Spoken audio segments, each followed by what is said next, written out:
ફરાર કુખ્યાત લલ્લા બિહારીની ક્રાઇમ બ્રાન્ચે ધરપકડ કરી છે। રાજસ્થાનના બાંસવાડાના મોટી જાર પાસેથી પકડાયો છે કુખ્યાત લલ્લા બિહારી। યુપી ફરાર થવાની ફિરાકમાં હતો લલ્લા બિહારી।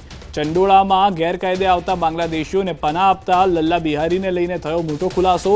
17 વર્ષથી અમદાવાદમાં રહેતા લલ્લાએ ચંડોળામાં સ્થાપ્યું હતું પોતાની કાળી કમાણીનું સામ્રાજ્ય। લલ્લાને 3 પત્ની અને 9 બાળકો છે। ક્રાઇમ બ્રાન્ચે જુદી જુદી ટીમો બનાવી તપાસ કરતા મોટા ખુલાસા થયા છે। આરોપી લલ્લા બિહારી બાંગ્લાદેશીઓને રહેવા માટેની વ્યવસ્થા કરી આપતો, સ્થાનિક નેતાઓ ડોક્યુમેન્ટ માટે લેટરપેડ બનાવી આપતા હતો અને બાંગ્લાદેશીઓને ઘુસાડનાર એજન્ટનો ડેટા પોલીસને હાથ લાગ્યો। ગઈકાલે પોલીસે કરેલ સર્ચ દરમિયાન રોકડ અને દાગીના સહિત અનેક દસ્તાવેજો પણ ક્રાઇમ બ્રાન્ચે જપ્ત કર્યા છે। લલ્લાની ધરપકડ બાદ હજુ પણ થઈ શકે છે મોટા ખુલાસા।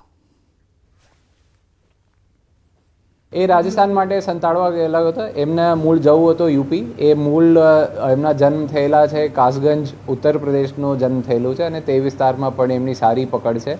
તો એ જ્યારે એમને ખબર પડી કે ગુનો દાખલ થઈ ગયું છે, પોલીસની કાર્યવાહી થવાની છે, ત્યારથી એ ભાગતો ફરતો હતો અને રાજસ્થાનમાં એ સંતાડેલો હતો અને આગળ એમને યુપી સુધી જવું હતું।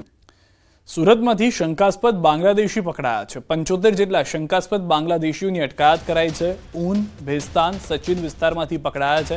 ભેસ્તાનના બંગાળી વસ્તીમાં ખાસ ઓપરેશન હાથ ધરવામાં આવ્યું હતું।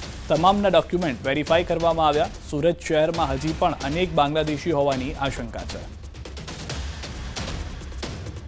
દ્રશ્યોમાં પણ આપ જોઈ રહ્યા છો 75 જેટલા જે શંકાસ્પદ બાંગ્લાદેશીઓ છે તમામની અટકાયત કરી પોલીસ વેનમાં લઈ જવામાં આવ્યા છે। ક્યાંથી કેવી રીતે આવ્યા, કયા કયા વિસ્તારની અંદર તેઓ એક્ટિવ હતા, શું કાર્ય કરતા હતા, કોને અહીંયા પનાહ આપી હતી, એ તમામ મુદ્દાને લઈને તપાસ કરવામાં આવી રહી છે, જેમાં મહિલાઓ પણ સામેલ હોવાનું દ્રશ્યોની અંદરથી જોવા મળી રહ્યું છે।